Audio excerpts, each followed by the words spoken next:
Belly fat is really easy to gain and notoriously hard to lose. It can seem as though no matter what exercises you try and no matter how well you eat, the belly fat just won't budge. And unfortunately, with the exception to surgery, there's currently no proven method of being able to spot reduced fat from the belly. There is an exercise, however, that is incredibly underutilized yet powerfully effective when it comes to losing belly fat. Today, I'll share what that is and how you can start using it right away. First off, let's talk about why belly fat is so hard to lose in the first place. This was first brought to attention in the literature back in 1997 by Dr. Bouchard, where he discovered that certain areas of your body are easier to lose fat than others, and is largely determined by genetics. They found that although some individuals seem to be less inclined to store fat around their abdomen, most people's genetics prioritize abdominal fat loss last. Now, having your genetics stacked against you may seem problematic if you're looking to develop a slim or lean looking abdomen, but there is a solution. As long as you create a calorie deficit and continue to burn more calories than you consume every day, you will continue to lose fat. Eventually, if maintained long enough, you will lose excess fat from all areas of your body, even if your genetics put your belly fat at the back of the line. And although your diet should be your main way of creating a calorie deficit, adding additional exercise can help speed it up and ensure that you're continuing to lose fat even as your metabolism slows down. Now, you guys are smart, and you're probably already aware of this, and may have attempted to burn more calories and shred belly fat faster by incorporating things like running, rowing, cycling, or even HIIT workouts. These forms of cardio tend to burn calories very quickly, making them seem like a great way to burn off belly fat over time. For example, based on what's known as a compendium of physical activities, a regularly updated database that outlines the calorie burn for various exercises, a 170-pound individual, compared to if they were to just sit around, can expect to burn roughly an additional 12 calories per minute when running at a moderate pace of 6 miles per hour. So a 30-minute running session would lead to a net total of about 360 calories burned. Do that 3 times a week for a year, and that would lead to an additional 56,160 calories burned. And given that back in 1958, researcher Wisnowski discovered that losing 1 pound of fat requires burning 3,500 calories more than you consume, then this routine would amount to about 16 pounds of additional fat loss per year. Now, while this does sound great on paper, the truth is the overwhelming majority of people can't actually stick with traditional cardio long enough for fat loss to reach stubborn areas.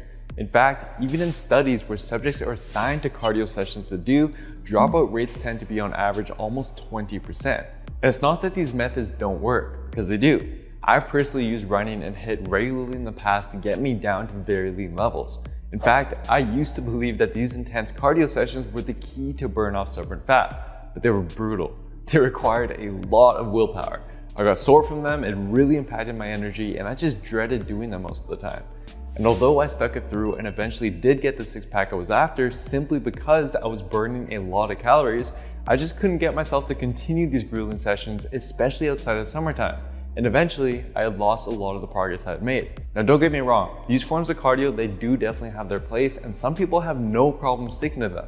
In fact, I still do these intense sessions once or twice a week for conditioning, but I no longer rely on them as my main form of cardio to lose fat, and nor should most people. Because if you want to lose your belly fat, and more importantly, keep it off once it's gone, then you need something that you can stick to for life. What's the solution? It's the easiest to maintain, lowest stress, lowest fatigue, most versatile form of cardio: walking. Now, I know what you're thinking. Walking doesn't burn many calories, and there is no way I can walk my way to a 6-pack. Years back, I would have said the exact same thing. But a 2021 meta-analysis titled Slow and Steady or Hard and Fast helped shed some light on the matter. The researchers analyzed a total of 54 studies to determine the effect that different types of cardio had on fat loss.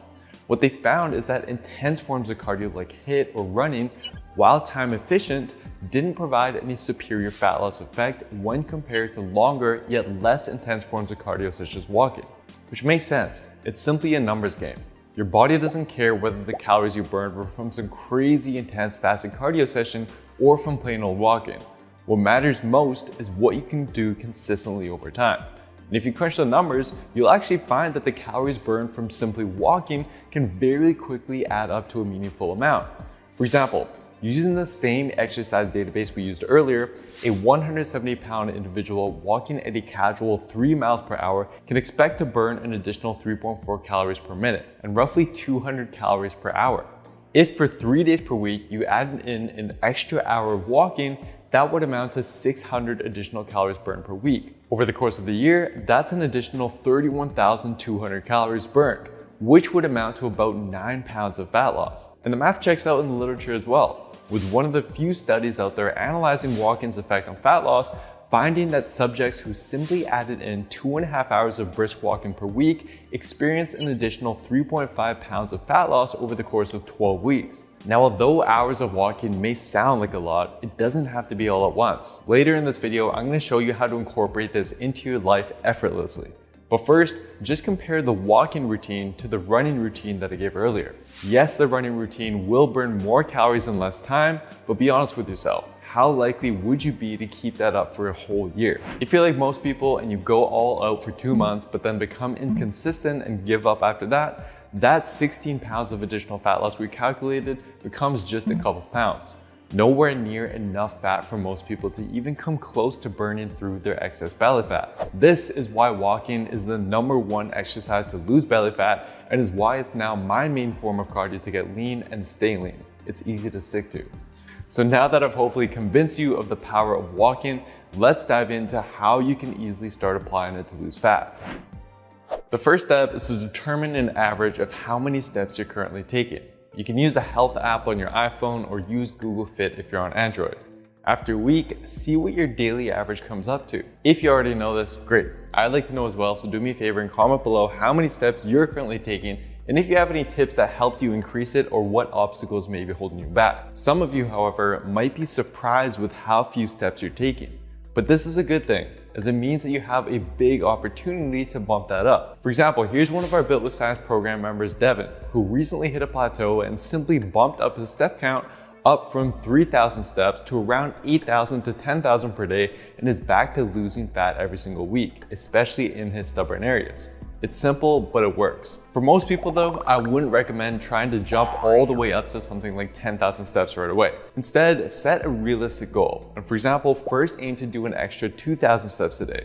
Given that the average individual takes about 1,200 steps during 10 minutes of walking, all you have to do is throw in 2 10-minute walks into your day to accomplish that. Once you're consistent with that, try bumping it up by another 2,000 steps and continue doing this with the goal of consistently getting at least 8,000 steps or even up to 15,000 steps per day, which seems to be the range that provides the greatest fat loss and health benefits. The key though is to make this fit your lifestyle. Some tips I personally use are to always choose a far parking spot, take the longest way to the washroom, do 10 minutes of incline walking after each workout, take 10-minute walks after each meal, take the stairs instead of the elevator whenever possible, listen to podcasts while walking, and more. And for those who are busy in the office all day, a study that had subjects add just 5 minutes of walking per hour into their office day found that over the course of the year, it would amount to over 9 pounds of additional fat loss. In this case, you can also try to aim for a higher step count on the weekends to boost your weekly average. But trust me, these little things add up. Apply these tips and you'll be surprised with just how much they can increase your step count, and even more surprised once you notice the fat slowly coming off. That said guys, I want to emphasize that walking or any form of cardio is only effective for fat loss if it's used in combination with a diet. Think about it. The calories you burn from a whole hour of walking or a 30-minute run is equivalent to the calories in 3 pieces of toast, which you could consume in literally a matter of seconds.